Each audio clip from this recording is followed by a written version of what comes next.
안녕하세요, 테크몽입니다. 얼마 전에 갤럭시 노트 20 울트라랑 아이폰 12 프로하고 카메라 비교를 한 적이 있었습니다. 그때 내린 결론이 순정 카메라 기준으로 사진은 갤럭시, 영상은 아이폰이었죠. 그래서 이후에 순정 카메라 앱이 아닌 스노우 같이 별도 앱을 이용해가지고 이런저런 테스트를 해보니까 사진이라고 해도 인물 사진에 한해서는 아이폰이 낫다라고 말씀을 드렸습니다. 그리고 2개월이 지나고 난 지금 갤럭시 S21이 출시가 되었고 다시 한번 갤럭시 대 아이폰 카메라에 있어서 자존심 대결을 한번 해보려고 합니다.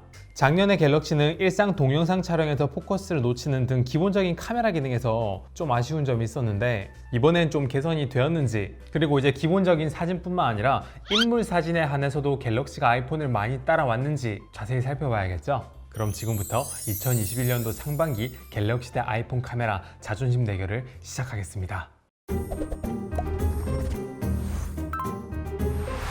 사용자에 따라 다르겠지만 대부분 카메라로 영상보다 사진을 많이 찍으니까 사진부터 말씀드리도록 할게요. 그리고 그 시작은 가장 눈으로 쉽게 확인할 수 있는 줌 기능부터 얘기해 보도록 할게요. 사실 지난 2020년도에도 노트 20 울트라랑 아이폰 12 프로랑 비교했을 때도 멀리 있는 걸 당겨서 찍는 줌 기능은 갤럭시가 더 나았습니다. 근데 그 당시 노트 20 울트라는 5배 광학줌이었는데 이제는 10배 광학줌이 됐으니까 사실 이건 더 테스트 안 해봐도 갤럭시의 승리라고 할 수 있을 것 같습니다. 근데 얼마나 차이가 나는지 궁금하니까 테스트는 해보긴 할게요. S21 울트라는 광학 10배 줌에 디지털 줌까지 포함하면 100배 줌을 지원하는데 예전에는 100배 줌 상태에서 흔들림이 되게 심했어요. 근데 이제 피사체를 자동으로 인식해가지고 흔들림을 잡아주고 수동으로 락을 걸 수 있는 이런 락 기능이 추가되었습니다. 그래서 이렇게 S21 울트라로 100배 줌을 찍은 결과하고 아이폰 12 프로 맥스의 최대 줌인 12배를 비교하면 결과가 이렇습니다. 비슷한 크기로 맞춰서 비교를 해보면 사실 두 카메라의 줌 기능 성능 차이는 더 이상 말할 필요가 없어 보이네요. 스펙만 봐도 누구나 예상하셨겠지만 줌에 있어서는 갤럭시의 승리라고 할 수 있겠습니다. 근데 사실 사진을 찍을 때 줌보다 중요한 거는 포커스라고 할 수가 있죠.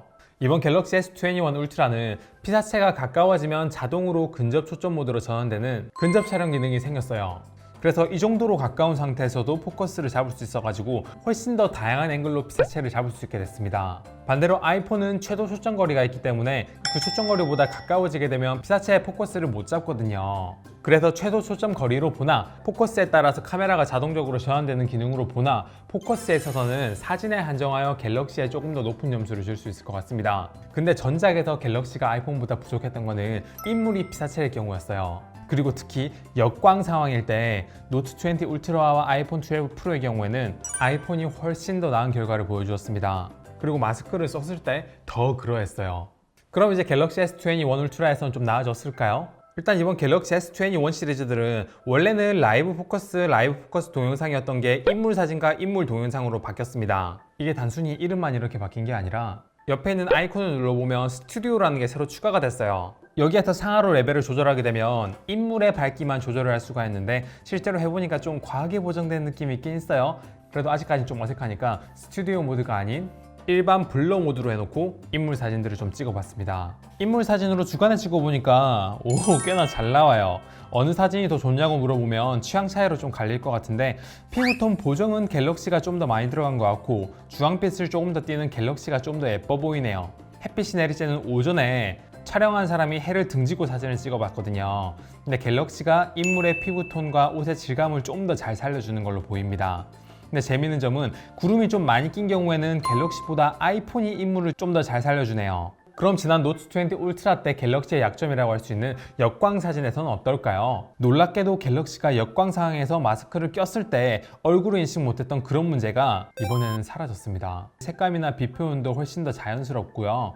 실제로도 더 예뻐 보이기도 하네요. 물론 예뻐 보인다는 건 다소 주관적일 수 있는데 제가 생각했을 때는 그래요. 야간 사진에서는 갤럭시보다 아이폰이 인물을 좀 더 밝혀줘가지고 아이폰이 좀 더 나아 보이긴 합니다. 예전에 사진 전체로 봤을 때는 갤럭시가 아이폰보다 뛰어났지만 인물 사진 한정으로는 아이폰이 좀 더 나은 느낌이었다면 이제 갤럭시 S21으로 넘어오면서 조금 엎치락 뒤치락 하는 좀 그런 상황이 됐다고 할 수 있겠네요. 갤럭시의 단점이 많이 업그레이드 된 것들이 눈에 띕니다. 하지만 갤럭시가 아이폰보다 많이 뛰어난 점 중에 하나는 바로 편의성과 기능에 있어요. 예를 들어 갤럭시는 프로 사진 모드와 프로 동영상 모드 이런 걸 선택해서 ISO나 조리개, 화이트 밸런스, 포커스 이런 것들을 원하는 대로 수동으로 조절할 수가 있고요. 특히 이런 거는 셔터 스피드를 길게 찍어서 궤적 사진을 찍을 때 유용하게 사용할 수 있겠죠. 그리고 갤럭시에서는 음식 사진을 더 예쁘게 찍어줄 수 있는 음식 모드를 이렇게 따로 지원을 하고요. 뭐 푸디라든지 이런 별도의 앱을 깔아서 할 수도 있지만 순정 카메라에서 이런 기능들을 지원하는 거는 갤럭시의 장점이라고 할 수 있을 것 같습니다. 아이폰하고 차이가 꽤 나죠. 그리고 문서나 명함 등을 찍을 때 스캔 모드 촬영도 갤럭시에서는 지원을 하고요. 그리고 셀프 카메라 촬영을 할 때 손바닥을 펼쳐가지고 카운트다운 촬영도 할 수가 있고, 그리고 인물 모드가 아니라 그냥 일반 셀카 모드에서 피부를 부드럽게 하는 것도 갤럭시에서만 지원을 합니다. 그래서 이런 부가 기능까지 생각했을 때도 갤럭시가 조금 더 사진은 나은 것 같습니다. 갤럭시가 아이폰보다 확실히 사진에서는 좀 더 우위에 있다고 전작보다 더 확실하게 말씀을 드릴 수 있을 것 같아요. 그럼 이제 동영상은 어떨까요? 노트 20 울트라의 동영상은 아이폰 12 프로보다 많이 떨어졌는데 이번 갤럭시 S21에서는 좀 많이 따라왔을까요? 최신 갤럭시 시리즈에서 많이 아쉬웠던 거는 바로 포커스였습니다. 근데 그때 그 포커스 문제는 이번 갤럭시 S21으로 오면서 말끔하게 사라졌습니다. 아니, 좀 더 정확하게 말씀드리면 많이 따라왔어요. 왜 아이폰을 뛰어넘거나 동급이라고 말씀드리지 않고 많이 따라왔다고 말씀을 드리냐면, 여전히 야간이나 몇몇 상황에서는 아이폰보다 포커스를 좀 잡았다 놓쳤다는 경향이 있기 때문이에요. 아직까지 아이폰보다 동영상 포커스는 조금 아쉽구나 라는 생각이 들었어요. 그럼 혹시 이번에 야간 영상은 좀 많이 개선이 됐을까요? 일단 야간 영상을 테스트할 때 주의해야 될 점이 있습니다. 카메라 설정을 어떻게 하느냐에 따라서 결과가 되게 많이 달라지는 점이에요. 특히 어두운 곳에서 사진을 찍을 때 4K 30프레임으로 찍는 거랑 4K 60프레임으로 찍는 거랑 밝기 차이가 되게 많이 납니다. 지금 이 영상은 4K 60프레임으로 촬영 중이고요. 갤럭시는 너무 어두워가지고 대상을 알아보기도 힘들 정도예요. 아이폰도 꽤 어둡긴 하지만 갤럭시만큼은 아니에요. 그럼 4K 30프레임은 어떨까요? 갤럭시가 엄청 밝아졌고요. 아이폰은 엄청은 아니지만 소폭 더 밝아진 걸 알 수 있어요. 노이즈도 4K 60프레임 때보다 4K 30프레임이 둘 다 적게 느껴지는 걸 알 수가 있죠. 왜 이런 결과가 나오는 걸까요? 여기에서는 조금의 추측과 카메라에 대한 지식이 필요한데, 어두운 상황에서 4K 60프레임으로 촬영을 하면요, 셔터 스피드가 60분의 1초가 되고요. 어두운 상황에서 4K 30프레임으로 촬영하면 셔터 스피드가 30분의 1초가 됩니다. 그래서 이렇게 설정값을 바꿔도 셔터 스피드가 바뀌지 않는 걸 알 수가 있죠.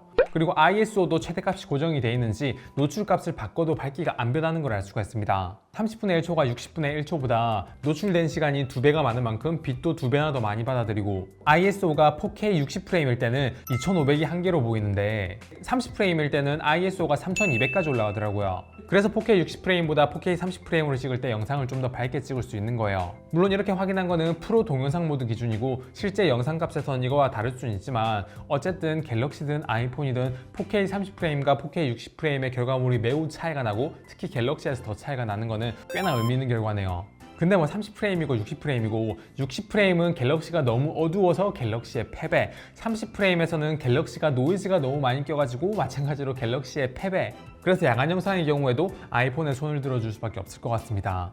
그럼 이제 특수 촬영이긴 한데 슬로우 모션도 아이폰과 갤럭시에는 꽤 큰 차이가 있어요. 스펙만 놓고 보면 갤럭시가 아이폰보다 훨씬 더 나아 보이거든요. 아이폰 같은 경우에는 720p일 때 240프레임, 1080p FHD 화질일 때는 120프레임과 240프레임 이렇게 지원을 하는데요. 갤럭시 같은 경우에는 몇 프레임인지는 안 나와 있고 슈퍼 슬로우 모션과 그냥 슬로우 모션 이렇게 두 개로 나눠지는데, 슬로우 모션 같은 경우에는 FHD에 240프레임으로 찍히고 슈퍼 슬로우 모션 같은 경우에는 720p에 960프레임으로 찍힙니다. 그래서 스펙만 놓고 보면 갤럭시가 더 좋아 보일 수가 있다는 얘기예요. 그런데 실제로 찍어보면 생각이 조금 바뀔 수도 있습니다. 왜냐면 갤럭시 같은 경우에는 따로 카메라를 바꿀 수가 없어요. 그래서 화면 확대 축소도 이렇게 안 되고요. 아이폰 같은 경우에는 슬로우 모션 상태임에도 불구하고 카메라를 이렇게 전환할 수도 있고요. 당연히 확대 축소도 지원을 하는 걸 알 수가 있습니다. 그리고 무엇보다 FHD 화질에서 120프레임으로 촬영할 수 있는 이 설정이 진짜 유용합니다. 아니 240프레임이 있으면 240프레임으로 찍으면 되지 120프레임이 왜 유용하다는 거야? 라고 하실 수도 있는데, 고프레임으로 찍으면 찍을수록 사진의 퀄리티가 떨어집니다. 그래서 120프레임으로 찍을 때 훨씬 더 사진이 고퀄리티로 찍힌다는 얘기예요. 그래서 같은 촬영 조건일 때 아이폰은 FHD에 120프레임이고 갤럭시는 FHD에 240프레임인데, 이렇게 비교해보면 갤럭시가 확실히 좀 더 느리긴 하지만 화질이 갤럭시보다 아이폰이 낫죠. 그래서 FHD일 때 무조건 240프레임으로 찍히는 갤럭시보다 120프레임과 240프레임을 선택할 수 있는 아이폰이 조금 더 슬로우 모션에서 좋은 결과물을 얻을 수 있는 확률이 높다 이겁니다.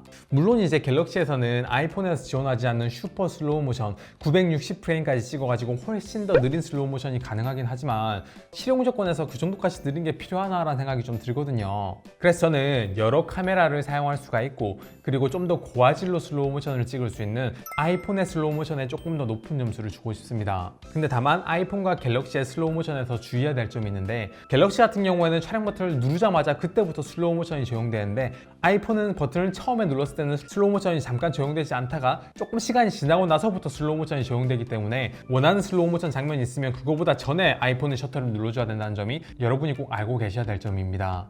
그리고 그 다음으로는 이제 손떨림 보정에 대한 얘기인데요. 얼마 전에 이 영상에서 갤럭시 사용자 99%가 모르는 기능이라고 해서 손떨림 보정 옵션에 대해서 여러분들께 설명을 드린 적이 있습니다. 자세한 내용은 그 영상에서 설명을 드리긴 했지만 결론만 말씀드리면 여기 갤럭시 카메라 설정에서 손떨림 보정 옵션 있죠. 이거를 켜게 되면 영상에서 손떨림 보정은 조금 더 잘 잡힐지라도 화질이 좀 많이 떨어진다고 말씀을 드렸어요. 하지만 이걸 끄게 됐을 때 갤럭시하고 아이폰하고 손떨림 보정 차이가 너무 크기 때문에 이걸 켜놓고 일단 비교를 하면요, 갤럭시와 아이폰의 손떨림 보정 능력이 좀 비슷비슷해지긴 하는데 이것도 4K 60프레임일 때랑 4K 30프레임일 때 차이가 많이 납니다. 4K 60프레임에서는 갤럭시에서 손떨림 보정이 그렇게 효과적으로 적용되지 않는 걸 알 수가 있습니다.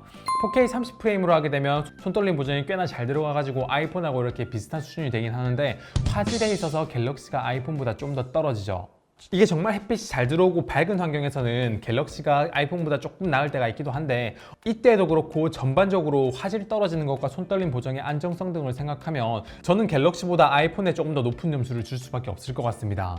단 이제 정말 익스트림 스포츠 같은 걸 하신다면 뭐 스키를 타거나 산악 자전거를 산에서 탄다거나 이렇게 하신다면 슈퍼 스테디 모드가 있는 갤럭시가 나을 수가 있겠지만 그게 아닌 대부분의 경우에서 동영상 손떨림 보정은 아이폰이 한 수 위라고 말씀을 드릴 수밖에 없을 것 같네요.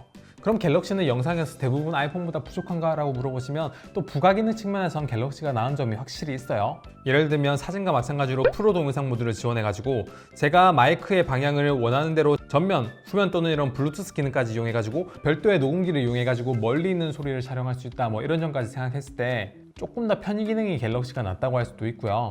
그리고 프로 동영상 모드에서는 줌을 이렇게 일정하게 할 수 있는 이런 줌 기능도 지원하고요. 그리고 이렇게 여러 개의 카메라로 동시에 촬영이 가능한 디렉터스 뷰 모드 기능도 지원을 하고 이렇게 지정된 시간 동안 영상을 촬영해가지고 그 결과물에서 베스트 사진, 베스트 영상들을 이렇게 자동으로 걸러내주는 싱글 테이크 기능도 갤럭시에서 지원을 하잖아요. 그래서 확실히 영상의 부가 기능도 갤럭시가 아이폰보다 낫긴 한데 영상 그 자체 퀄리티만 놓고 봤을 때는 갤럭시보다는 아이폰이 조금 더 낫다라고 말씀을 드릴 수밖에 없을 것 같습니다.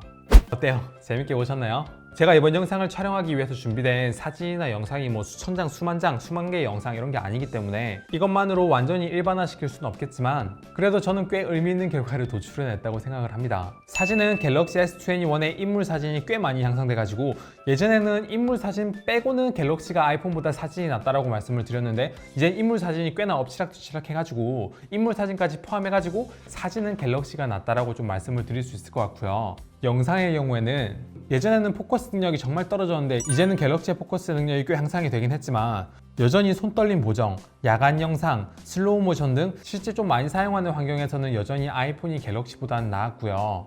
960프레임을 지원하는 슈퍼 슬로우 모션이나 디렉터스 뷰, 프로 동영상 모드와 같이 이런 몇 가지 기능에서는 갤럭시가 조금 더 낫긴 했습니다. 그래도 영상 전체적으로 놓고 봤을 때는 전 아이폰에 손을 들어줘야 될 것 같네요. 그래서 이번 영상의 결과도 2020년도와 마찬가지일 것 같습니다. 한 줄로 평가를 하자면 사진은 갤럭시, 영상은 아이폰 이렇게 요약할 수 있을 것 같네요. 이 한 줄을 되게 불편하게 생각하시는 분 계실 수도 있다는 거 알고 있어요. 근데 여기까지 영상을 보셨다면 사진도 제가 갤럭시라고 말씀드리긴 했지만 어떨 때 사진이 갤럭시보다 아이폰이 나은지 여러분들이 스스로 판단할 수 있으실 것 같고 영상도 아이폰이라고 했지만 어떤 경우에 갤럭시가 아이폰보다 영상이 나은지 여러분들이 판단할 수 있을 거라고 믿기 때문에 이번 영상의 결론을 사진은 아이폰, 영상은 갤럭시 이렇게 헷갈렸어요. 사진은 갤럭시, 영상은 아이폰이라고 하고 영상 마치도록 하겠습니다. 궁금한 거 있으면 댓글로 남겨주시고요. 다음에도 더 좋은 영상으로 찾아오도록 할게요. 감사합니다. 테크몽이었습니다.